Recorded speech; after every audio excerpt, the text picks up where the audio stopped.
Hey everyone, today we have a BMW 435i 2016. We're going to be doing a paint correction and ceramic coating on it. You see how swirled up it is?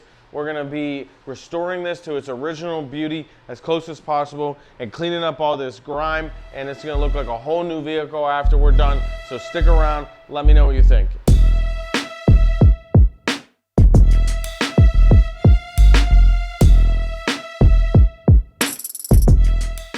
First thing we're going to do is we're going to get rid of these stubborn bug guts using this Purist B1 bug gut remover.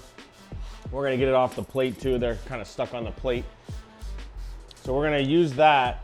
We're going to pre-treat that, and then we're going to also pre-treat the wheels. The wheels are pretty dirty and caked with some brake dust, so we're going to pre-treat that next.